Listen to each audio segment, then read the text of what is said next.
tres con la presentación. Los tres, sus sistemas que trabajan. El que vamos a empezar a ver, y hoy con eso, hoy terminamos, es el sistema de administración estatal. Que es el primero que surgió históricamente y el que se pensó como la estructura fundacional, digamos, ¿no?, de nuestro sistema de salud pública. Nosotros no teníamos, históricamente Argentina nunca tuvo un Ministerio de Salud hasta 1946, es decir, hasta el primer gobierno de Perón. Él fue quien inaugura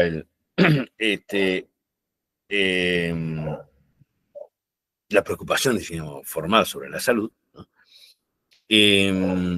Y trae porque estaba en el exterior, como ministro, su primer ministro de salud y el más importante que tuvo, al doctor Ramón Carrillo, alguien que seguramente han escuchado hablar porque la mitad de los hospitales del país se llama Carrillo,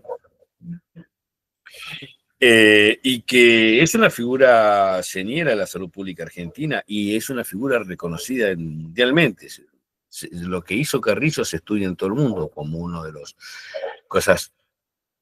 modelos a seguir de administración pública, de administración estatal de la salud. Hizo una cantidad de hospitales y de servicios médicos impresionantes de la nada, cuando no había nada antes. Una cosa llamó la atención en todo el mundo. Carrillo es una figura muy rara en la historia, muy particular, así al estilo de lo que habíamos visto de Virchow, ¿no? Alguien que era una eminencia de la medicina y que de pronto le agarró la chiripiorca y dijo, esto de lo que estoy haciendo yo no vale para mucho y tengo que dedicarme a la salud para que llegue a toda la población. Carrillo era un neurocirujano, uno de los primeros neurocirujanos que hubo en el mundo, y era reconocido de manera muy fuerte, ¿no? Venía de una familia rica de la Argentina, ¿no?, del norte argentino, y se fue a estudiar a Francia, estaba haciendo una carrera espectacular como neurocirujano, y en un momento dijo, no, tengo que dedicarme a otra cosa. Y empezó a dedicarse a la salud pública. Claro, estamos hablando de un momento muy particular, estoy hablando de 1946, después de la Segunda Guerra Mundial, y las guerras mundiales, la segunda en especial, pero las dos guerras mundiales hicieron un cambio en el mundo de la percepción del mundo de los problemas sociales muy importante. Porque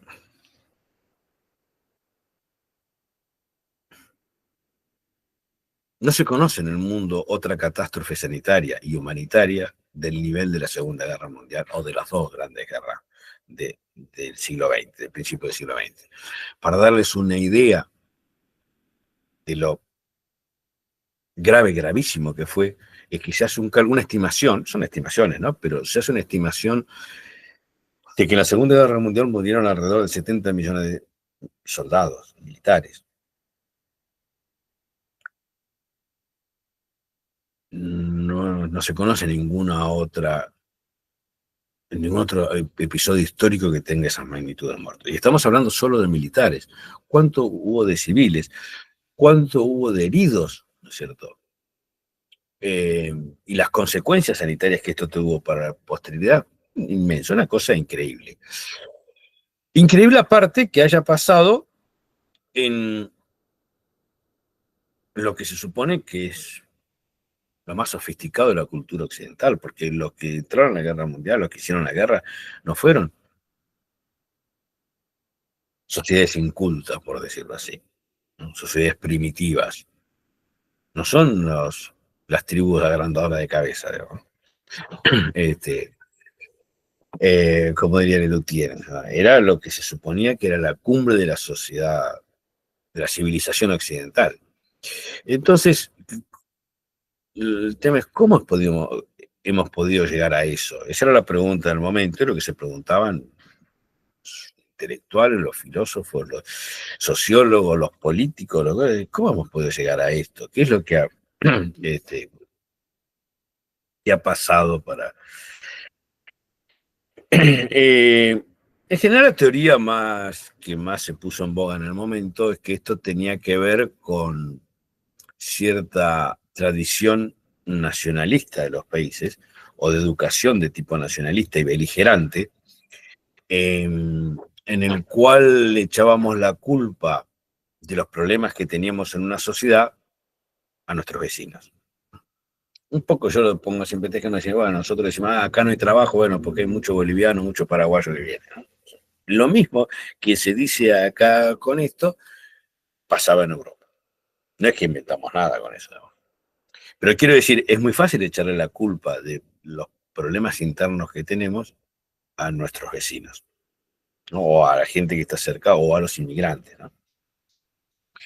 Quiero decir, piensen en lo que hablamos hace un rato de los hospitales estatales. Si no ponemos la plata suficiente para los hospitales, le echamos la culpa a que vienen muchos de otro lado a atenderse. Es lo mismo. Básicamente, el mecanismo que es la teoría que viene en el momento. No quiero decir con esto que necesariamente sea así ni que esté del todo convencido, pero es lo que se pensaba en ese momento. Estoy hablando posguerra, post Segunda Guerra Mundial. Era que las sociedades civilizadas habían utilizado el mecanismo de echarle la culpa a los vecinos o a los otros países de los problemas internos que tenían. Es decir, justificaban su violencia interna por el problema del enemigo. Entonces, la preocupación era, bueno, ¿cómo hacemos para evitar esto? Porque no teníamos la posibilidad de tener una tercera guerra mundial. Hay una anécdota que no sé si es cierta, no sé si es verdadera, pero es gráfica y explica más o menos el sentimiento de la época, que dicen que fueron a preguntarle a Einstein en su momento cómo iba a ser la tercera guerra mundial. Y él les contestó, no sé cómo va a ser la tercera guerra mundial, pero la cuarta la vamos a pelear con arco y flecha. En el sentido que no va a quedar nada. Esto es lo que quería decir. No sé cómo va a ser, pero que no queda nada, no queda nada. Entonces, la idea que había en el mundo desarrollado en esos años era que una tercera guerra mundial, una otra guerra, era el fin de la humanidad. Por lo tanto, no podíamos llegar a otra guerra. Y para evitar llegar a las guerras, lo que tenían que hacer los países, estamos hablando de los países que tengan peso internacional, o los poderosos, los ricos, o como se llamaban en su momento las potencias, tenían que disminuir su tensión interna, tenían que encontrar mecanismos para evitar, ¿no es cierto?, que se generen situaciones sociales violentas, peligrosas, de tensión, etc. Básicamente que tenías que disminuir las diferencias sociales para evitar las tensiones internas. Esto está relacionado también con el problema de mucha gente la mayoría de los que murieron en la guerra y de los que fueron a pelear era gente de bajos recursos, no eran los ricos, no eran los poderosos, no eran los que decidieron ir a la guerra. Entonces, la gente, los que sobrevivían y volvían a Inglaterra, o pasó en Estados Unidos también, sobre todo pasó en Estados Unidos después con Vietnam, volvían, ¿no es cierto? Y decían, ¿cómo vamos a seguir trabajando por moneda o viviendo mal cuando nos necesitaron, nos mandaron a pelear?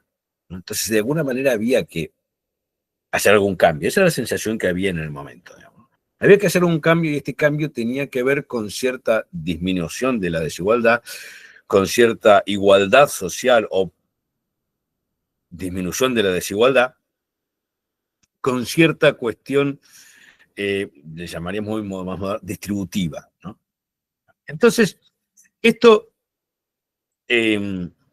generó varias cosas. Las que nos interesa a nosotros, las que generó en el campo de la salud.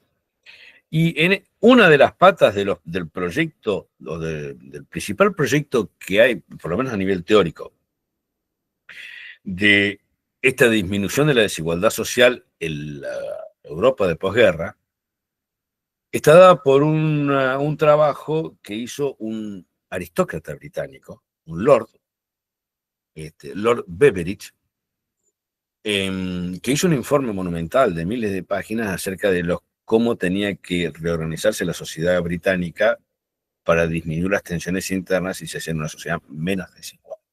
Estamos hablando de un aristócrata, él era lord, era parte de la aristocracia, pero tenían en claro que había que cambiar algo, porque si no, podía venir una tercera guerra mundial. O sea, si no, empezaba la violencia interna, y si empezaba la violencia interna, la manera de salir de la violencia interna era echarle la culpa a un vecino y pelearse con otro. Ese era un poco el esquema. Pero lo que estaba en el candelero era esto de disminuir la tensión interna. A esto le llamaron, y es un invento de Beveridge, no es un invento argentino, ni es un invento de la izquierda, ¿no es cierto? Es un invento de un lord inglés. Hablaba de algún esquema de justicia social. Justicia social que era disminuir la desigualdad, dar un mínimo de seguridades a los sectores más castigados de la sociedad de esos momentos. Bueno, dentro de todo lo que después vamos a ver, si tenemos tiempo lo vamos a ver, todo el esquema de Beveridge, pero lo que nos interesa a nosotros es lo que pensó para la salud. Y lo que pensó Beveridge, y por eso se llaman en el futuro esquemas o sistemas Beveridge, así como hablamos en su momento de Bismarck y dijimos dio lugar a uno de los sistemas más importantes de salud, que son los sistemas bismarckianos, el sistema que siguiente al bismarckiano y la oposición, y todavía hoy en el mundo las discusiones o las posibilidades son o hacemos un sistema bismarckiano o hacemos un sistema Beveridge, Beveridgiano. Lo que propone Beveridge para la salud y que se implantó en Inglaterra, en Gran Bretaña, más o menos contemporáneo con lo de Carrillo en Argentina, y Carrillo sabía lo que estaba haciendo Beveridge y estaba muy influenciado por las ideas de Beveridge, él ya conocía todo el estudio de él, era, de cierto, y es lo que hizo Beveridge o sea, él propuso una ley que se promulgó en Gran Bretaña y dio lugar a lo que se conoce como NHS, o sea, National Health Service, Servicio Nacional de Salud en Gran Bretaña, que es un sistema de salud con gratuidad en el punto de acceso y que está financiado exclusivamente por el Estado. Esto es, y que es el mismo esquema que aplicó Carrillo acá. Un sistema de salud en el cual, en el caso nuestro es un subsistema de salud, en el cual todo lo paga el Estado. Paga la infraestructura, paga los profesionales, paga los insumos, todo, ¿no es cierto? El tema es que, está bien, esto tiene gratuidad en el punto de acceso, está muy, muy divertido, pero de algún lado hay que sacar la plata, los recursos de algún lado hay que sacarlos. Y ahí es donde viene lo interesante de Beveridge, que nosotros no lo hicimos igual, después vamos a ver la diferencia, pero lo interesante del esquema original de Beveridge era que esto se pagara con un impuesto específico. Inventó, por decirlo así, creó un impuesto para financiar el NHS inglés, o británico en realidad. El original era toda Gran Bretaña. Este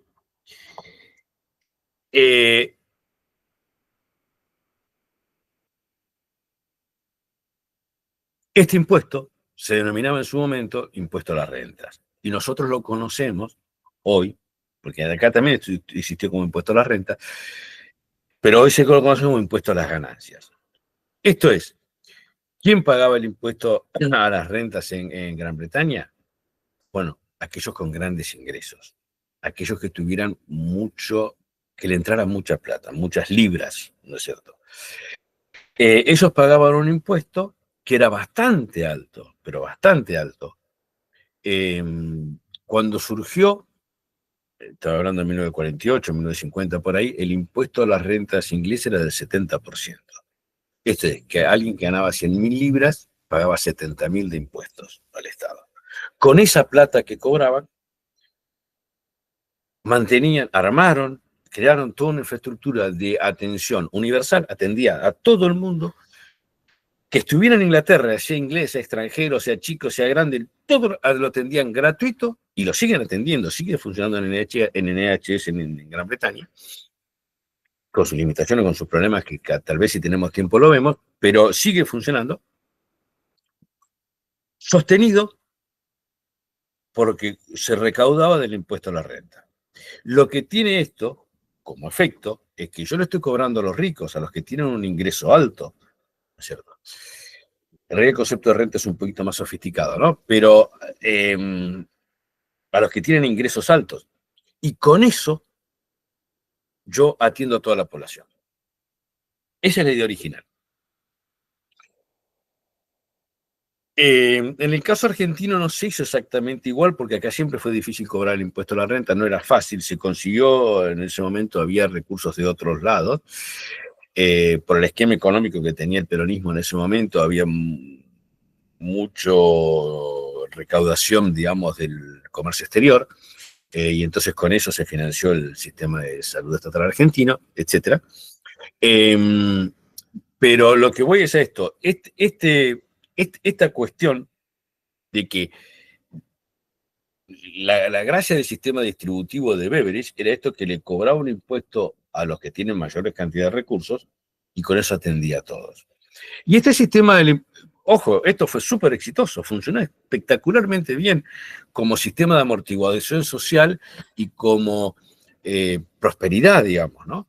De hecho, fue copiado el sistema, los esquemas Beveridge se copiaron en muchísimos lugares del mundo. Los más espectaculares que siguen hoy vigentes son los escandinavos. Suecia, Noruega, Dinamarca, Finlandia tienen sistemas Beveridge de salud. Y combinado con otras cosas como educación, etcétera, ¿no? Pero nosotros no vamos a entrar en la salud. Pero en todos estos lados, ¿no es cierto? Todos los lados donde se aplicó, estuvieron basados en un sistema impositivo muy alto, ¿no es cierto? Esto es una cosa poco conocida en general, pero para darles una idea, en Alemania, en la posguerra, llegaron a tener niveles de impuesto a las rentas del 80%. En Francia también estaban al 70%. En Estados Unidos, en 1950, el impuesto a las ganancias era del 91%. ¿Todo para qué? Para financiar la reconstrucción de la guerra, ¿no? Y entre esas cosas el tema de la salud. Por esa razón es que tenemos mucha gente que vive en aquellos lugares que le llaman paraísos fiscales o que cobran menos impuesto a la renta. Los más espectaculares en esto del cobro de impuestos son las figuras, por ejemplo, deportistas profesionales o figuras del espectáculo, que tienen ingresos muy altos, que no los pueden evadir, y que entonces se pone su residencia en algún lugar que le cobre menos impuestos para pagar menos. Porque una de las cuestiones del impuesto a las ganancias o rentas es que se paga de acuerdo al lugar de residencia, no de acuerdo a donde lo ganes. Entonces, si un piloto de Fórmula 1 tiene residencia en Argentina, paga el impuesto a las ganancias en Argentina. Si la tiene en Mónaco, paga en Mónaco. El tema es que hay determinados lugares, los más conocidos son Mónaco, Andorra, Liechtenstein, o las Bahamas, acá, que tienen un impuesto a las ganancias muy bajos. O en los últimos años, el caso espectacular es el de Irlanda, tiene impuesto a las ganancias muy bajos. Entonces, ¿qué hace? Mucha gente que tiene ingresos altos pone su residencia ahí, aunque no lo haga, aunque no viva realmente ahí. ¿Para qué? Para pagar menos impuestos. Bueno, en el caso en Argentina, que yo fue de Reutemann en su momento, cuando estaba en Fórmula 1, vivía en Mónaco. En el caso de España es conocido el de Alonso, el piloto de Fórmula 1. O en su momento fue el que tuvo problemas con eso fue Messi, ¿no es cierto? Que tuvo un problema en España porque declaró menos ingresos de que le correspondía o que dice España que... Y entonces le reclamaron un montón de plata, por eso es que se tiene que ir de España. O otro caso espectacular fue el de Shakira, ¿no es cierto? Que vivía en España, pues estaba casada con un español y decía que vivía en las Bahamas, ¿no es cierto? Y el Estado español le hizo un seguimiento y le reclamó un montón de plata, ¿no? Le sacó un montón de plata por el tema de impuestos a las ganancias, que es crítico en ese sentido. ¿No? Pero lo que voy de esto, ¿no es cierto?, es que eso tiene sentido, ¿por qué? Porque es un mecanismo distributivo que nos permite sostener un sistema que es solidario y que ayuda a todo el mundo, o sea, que le da cobertura de salud a todo el mundo. Bien, en el caso argentino, el problema que tenemos es que los recursos no salen del sector más rico del argentino con mayores ingresos, porque en el caso nuestro sistema de salud estatal no tiene un impuesto específico que lo financia, sino que sale de rentas generales, lo que se llama rentas generales, es decir, de toda la tributación. Y nuestro principal impuesto, generalmente esto no, yo lo pregunto siempre en las clases, nunca se tiene presente. El principal impuesto que se cobra en Argentina y que explica el 80% de nuestra recaudación es el IVA. Y el IVA lo paga el consumidor final. O sea, el IVA no lo paga aquel que tiene más recursos, no lo paga la empresa cuando compra y cuando vende, lo paga el consumidor final cuando compra es el último comprador de la cadena, digamos, ¿no? Y entonces, ¿qué sucede? En la práctica, el IVA lo paga más el pobre que el rico. Esto no es muy intuitivo, no es muy fácil de ver, pero en la práctica funciona así. ¿Por qué? Porque los sectores pobres o los sectores de menos ingresos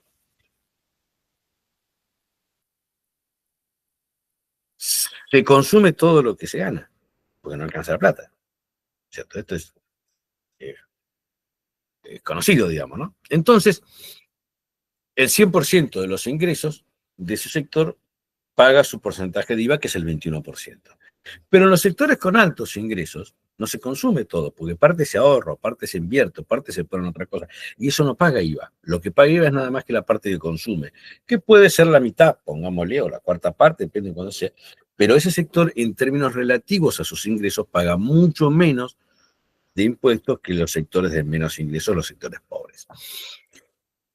Entonces, nuestro sistema de salud está financiado, sustentado, no en como estuvo pensado originalmente por Beveridge, que era que lo pagaran los sectores de altos ingresos, sino que está pagado en general por toda la población. Y eso hace que pierda su sentido de distributivo o de compensación social que tuvo en su origen. De hecho, Argentina es uno de los 3 países en el mundo en el cual la distribución de los ingresos empeora después de impuestos.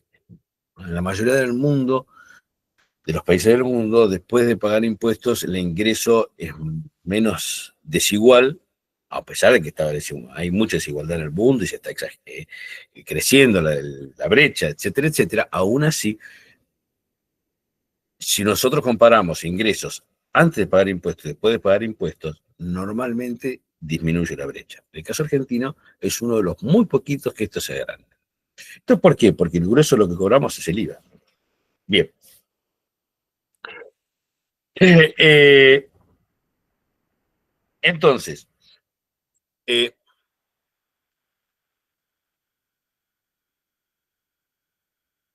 ¿en qué estamos? Bueno, que nuestro sistema está financiado por impuestos que no son iguales que los originales. Ahora, eh, en términos originales también, ¿no es cierto? Y de así pasó con el NHS inglés, etcétera.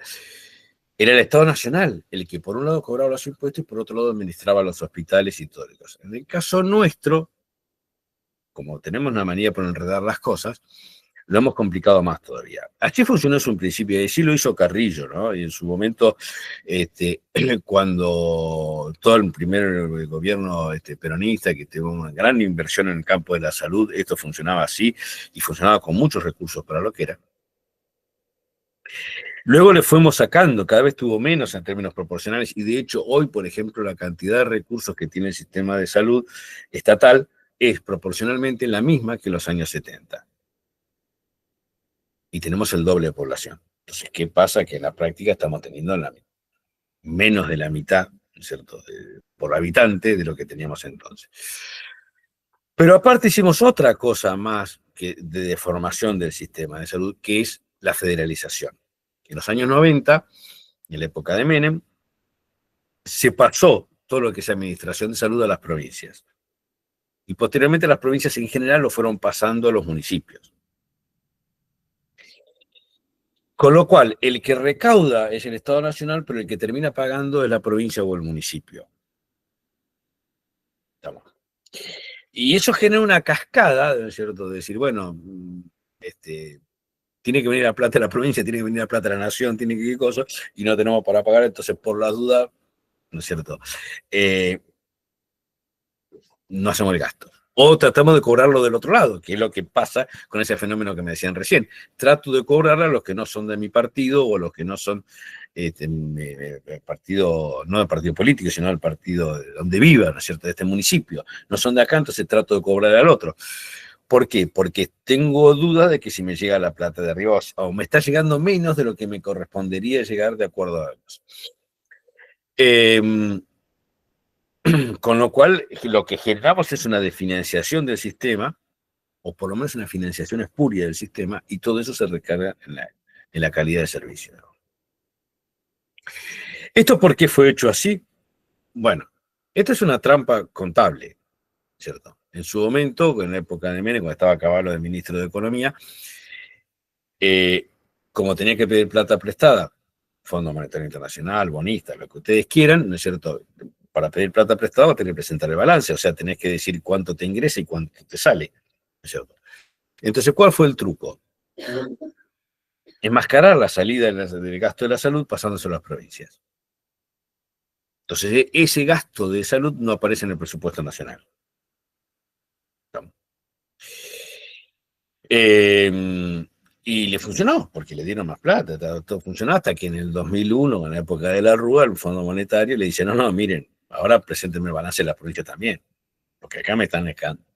Y cuando tenían que presentar eso, chao, se pudrió todo, no te dieron más plata. Y donde no te dieron más plata se armó el escándalo.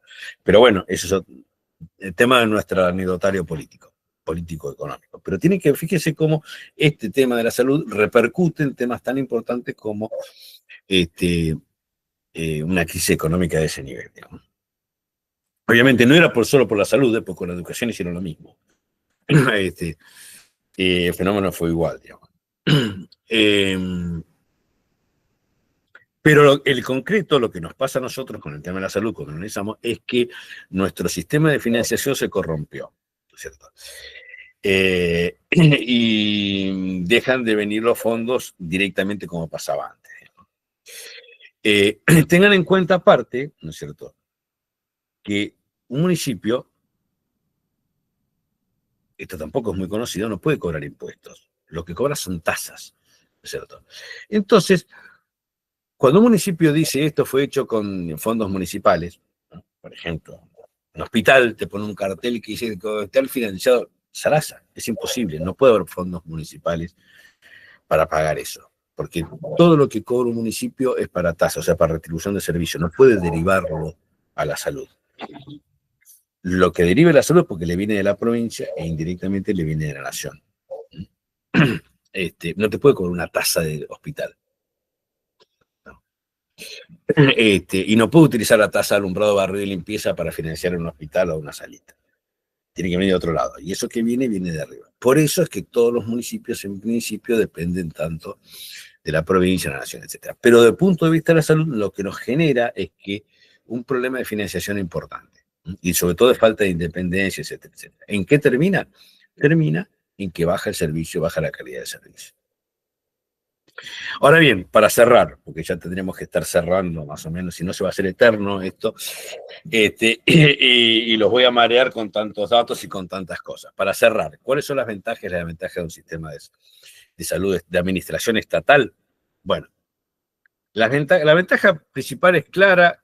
Primero, obviamente que hacer cobertura universal con un sistema estatal de acceso gratuito es muy sencillo, no tiene ninguna complejidad. Atendemos a todo el que viene, etc. Es una cuestión de fondos nada más, tener los fondos suficientes. Pero desde el punto de vista de organización es bastante sencillo. Pero lo principal, lo fundamental por el cual generó tanto euforia esta idea de Beveridge en su momento, es que es el sistema más barato de administrar, ¿cierto? La prestación más barata de salud que podemos tener es esta, es la estatal. ¿Por qué? Porque como no tiene ningún tipo de control, esto es, no pregunta quién es, ni por qué, ni cómo llega, ni esto, lo atiende nada más. Todo lo que es el gasto administrativo de un sistema de administración, obras sociales o sistema de seguros, lo saca. Esto lo hace muy barato. Si queremos hacer algo en gran escala y barato, no hay otro que un sistema de este tipo. Un sistema que no tenga control de acceso. Y segundo, logra abaratar mucho por su volumen. Como son sistemas multitudinarios, con muchísimas compras, todo se compra en gran escala, todo se hace en gran escala, y eso abarata mucho el costo unitario. Entonces, como sistema de eficiencia, como algo barato para cubrir mucha gente, no hay nada como esto. ¿Cuál es su punto débil? Bueno, tiene dos puntos débiles. Uno es la despersonalización. Esto es que la gente se termina convirtiendo en un número, porque es tanta la gente que se atiende, tantas cosas, que nadie conoce a nadie.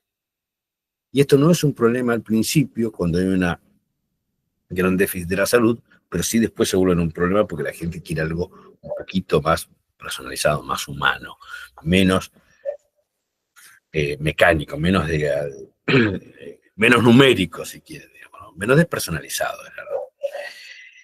Y el segundo problema que tiene,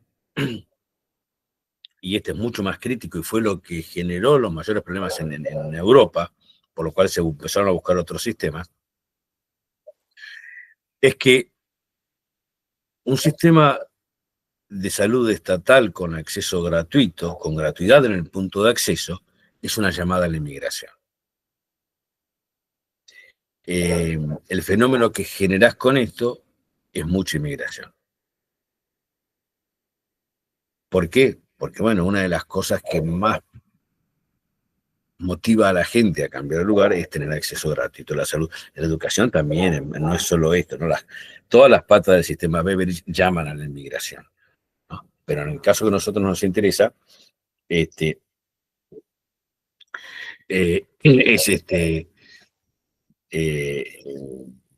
uno de los factores que más llaman, ¿no es cierto? Y eso generó problemas muy grandes, digamos, ¿no? Muy complicados. Nosotros lo hemos vivido también, ¿no es cierto? Hoy en Argentina no tiene una diferencia fundamental con sus países limítrofes o con el resto de Latinoamérica, pero en su momento fue el único sistema importante, gratuito, de gran calidad, etcétera, etcétera, y eso llamó mucho la inmigración. Y el problema de la inmigración, contra lo que se dice, no es económico, o sea, los países con inmigración en realidad le conviene el inmigrante, digamos, ¿no? Conviene tener inmigración, de hecho en Argentina lo hemos vivido, somos un país de inmigrantes, pero la percepción que hay de la población no es esa, ¿cierto? Y en Europa, más allá de que necesiten la inmigración, te genera un problema de violencia social. Entonces, un sistema que estuvo hecho para disminuir la violencia interna, te genera violencia, estamos en serios problemas, digamos. Generó mucha